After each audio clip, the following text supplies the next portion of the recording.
11-এর first semester exam চলছে। তো ফিজিক্সের জন্য আমি দুটো কোশ্চেন, খুবই ইম্পর্টেন্ট কোশ্চেন আমি প্রেফার করব। দেখো, তোমরা নিউটনস লজ অফ মোশন থেকে এই দুটো প্রশ্ন অবশ্যই করে যাবে। একটা মাঙ্কির প্রবলেম আর জাস্ট একটা পুলির প্রবলেম।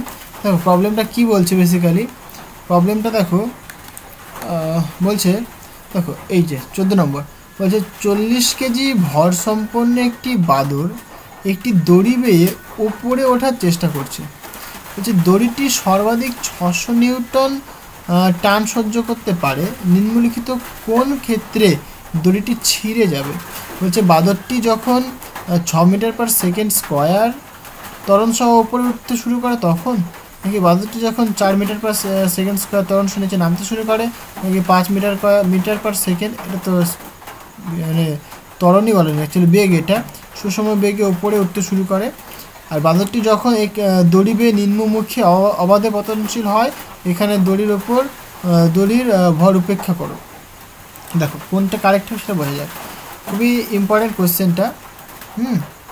তো দেখো এখানে আমি একটা বাদর রেখেছি, আমি ঠিক ছবি আঁকতে পারি না ভালো, হ্যাঁ, তো একটা বাদর রেখেছি আমি। তো দেখো এই যে দড়ি রয়েছে, তাহলে বাদরটার কিন্তু নিচের দিকে একটা ওজন কাজ করছে, right? So mass into acceleration into gravity, তাহলে এটা কি ওয়েট বা ওজন এই বাদরটার। এবার বাদরটা একটা দড়ি ধরে আছে, তাহলে দড়িটা কিন্তু ওপরের দিকে একটা টান কাজ করছে, সেই টানটা ধরলাম আমি টি।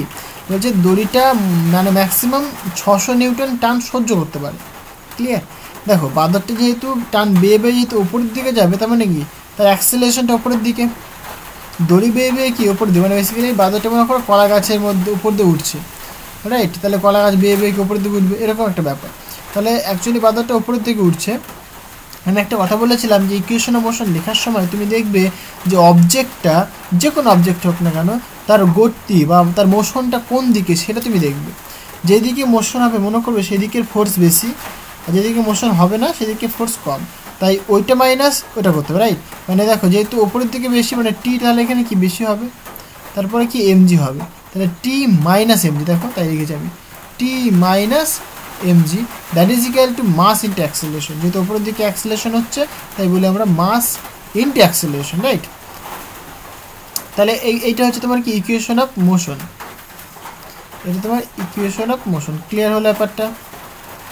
এবার দেখো এটা সিম্পল। তাহলে তুমি বলছো যে কতখানি টান সহ্য করতে পারে, ম্যাক্সিমাম 600 নিউটন। তাহলে যদি 600 নিউটন টান যদি সহ্য করতে পারে, তাহলে আমি এখানে বের করতে চাইছি, দেখো আমি অ্যাকচুয়ালি বের করবো যে টানটা মানে কত অ্যাক্সেলারেশন হলে টান সহ্য করতে পারবে না। তাহলে আমি যদি টানটাকে এত পুট করি তাহলে কত অ্যাক্সেলারেশন করতে হবে সেটা আমরা বের করতে পারবো, রাইট? তাহলে এখান থেকে জাস্ট ক্যালকুলেশন করেছি, এবং এখানে মানে কোশ্চেনে গিভেন বলে দিয়েছে মাস, মানে যে বাদরটার মাস বলে দিয়েছে 40 কেজি, আর দড়িটার টান ম্যাক্সিমাম টান 600 নিউটন সে সহ্য করতে পারে। ওকে, তাহলে এখানে আমি সব পুট করে দিয়েছি। আর এখানে আরেকটা জিনিস যেটা ধরে নিয়েছি জি ইকুয়ালটা আমরা ধরে নিয়েছি 10 মিটার পার সেকেন্ড স্কোয়ার। বইতে হয়তো দেখবে তুমি 9.8 লেখা রয়েছে, বাট আমরা এটা ক্যান্সেল করে নিচ্ছি, যার ফলে কি প্রবলেম করতে সুবিধা হবে, ঠিক আছে, ক্যালকুলেশন করতে সুবিধা হবে। বেসিক্যালি এটা এইচসি ভার্মা ক্যান্সেল করে নাও, এইচসি ভার্মা, হ্যাঁ, আইআইটি কানপুরের প্রফেসর, রিটায়ার্ড প্রফেসর। তো এইচসি ভার্মা কিন্তু এইচসি ভার্মা যে বইটা রয়েছে সেখানে তোমরা দেখতেই পাবে যে জি এর মানটা কিন্তু 10 মিটার পার সেকেন্ড স্কোয়ার এই হিসেবে কিন্তু কনসিডার করা হয়, যার ফলে কি ক্যালকুলেশন করতে একটা সুবিধা। যাই হোক, তাহলে এখান থেকে দেখো তুমি জাস্ট কিছুই না এর মানটা ক্যালকুলেট করবে। সুতরাং কি 40A is equal two 600 minus 400, that is equal two 200। সেখান থেকে ক্যালকুলেট করে তুমি পাচ্ছ যে এর মানটা কত, 5 মিটার পার সেকেন্ড স্কোয়ার। তার মানে কি এর মানটা যদি মানে অ্যাক্সেলারেশন মান যদি 5 মিটার পার সেকেন্ড স্কোয়ার হয়, তাহলে পরে আরামসে মানে দড়ি বেয়ে ওপরে উঠে যেতে পারবে। কিন্তু 5-এর থেকে যদি বেশি হয়, যদি 6 মিটার পার সেকেন্ড স্কোয়ার যদি হয়, তাহলে কিন্তু বাদরটার উপরে যেতে পারবে না। কেন পারবে না দেখো এখনই বুঝতে পারবে বেসিক্যালি। তো আমি এখানে করেছি জিনিসটা, যদি সাপোজ তার acceleration 6 metre per second square হয়, তাহলে টান কতখানি কাজ করবে। তাহলে দেখো ইকুয়েশন একই, T minus M G that is equal to mass into acceleration. আর এমজি তুমি জানো মাস হচ্ছে তোমার 40 আর জি হচ্ছে তোমার 10, তাহলে 400 হচ্ছে তোমার নিউটন, রাইট? আর এম ইন্টু এ, হ্যাঁ, এ আমি এখন ধরে নিলাম যে যদি 6 মিটার পার সেকেন্ড স্কোয়ার, তাহলে এম 40 ইন্টু 6, তাহলে এটা পাচ্ছি আমরা। ক্লিয়ার হয়েছে?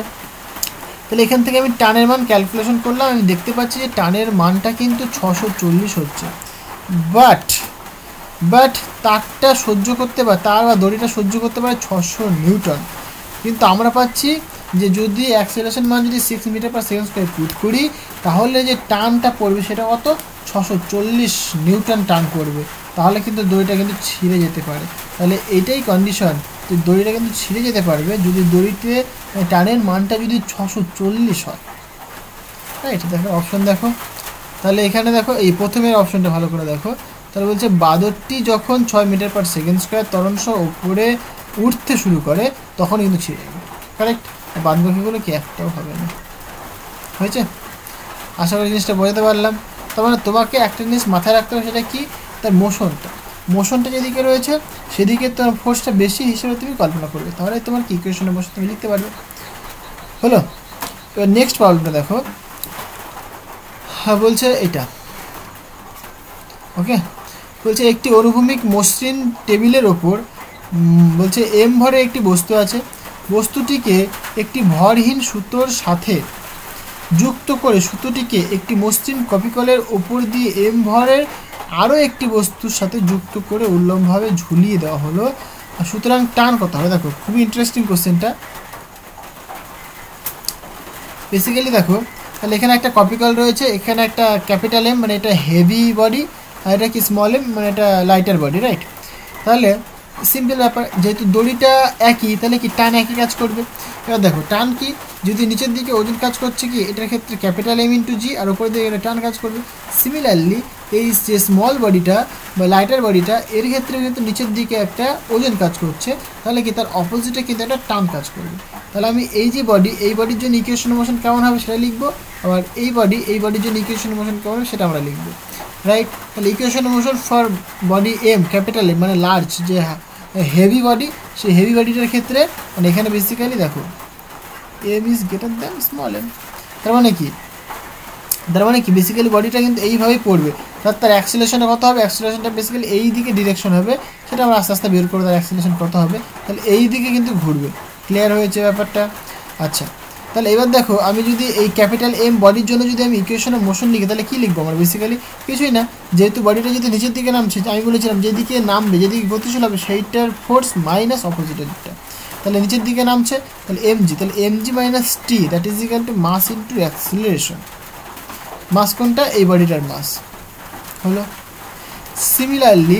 সিমিলারলি কি দেখো এই বডিটার ক্ষেত্রে কিন্তু অ্যাক্সিলারেশন মানে উপরের দিকে উঠছে। তার মানে কি এর ক্ষেত্রে কোন ফোর্সটা বেশি? টি ফোর্সটা বেশি। তাহলে T minus M G that is equal to mass into acceleration. কোন মাস? এই লাইটার বডিটার mass into acceleration into gravity. Clear? তাহলে এখান থেকে আমি দেখো টি এর মানটা ক্যালকুলেট করে নিয়েছি। এবার আমি কি করেছি? বেসিক্যালি কিছুই না, সিম্পল ব্যাপার, জাস্ট এইখানে যে টিটা রয়েছে টির জায়গায় আমি এই মানটা পুট করে দিয়েছি। এই মানটা পুট করার ফলে কী হয়েছে দেখো, টিটা একটা আননোন ভ্যারিয়েবল, রাইট।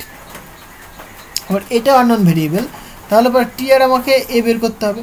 তাহলে আমি প্রথমে দেখো টিটাকে এলিমিনেট করলাম, টিটাকে এলিমিনেট করে আমি এর মান পেয়ে গেলাম। তাহলে অ্যাক্সিলারেশন কতখানি? এতখানি অ্যাক্সিলারেশন। ক্লিয়ার হয়েছে?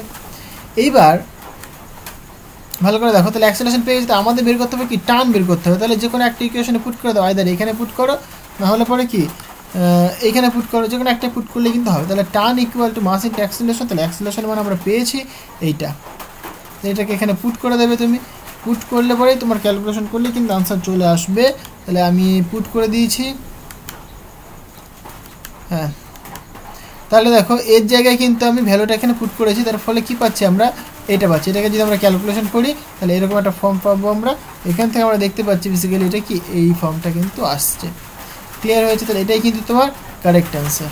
তাহলে দেখা যাক। আচ্ছা, এখানে 2 দিয়ে মাল্টিপ্লাই করেনি, আই থিঙ্ক এখানে 2টা হবে, তাহলে অপশন ডি কিন্তু কারেক্ট হবে।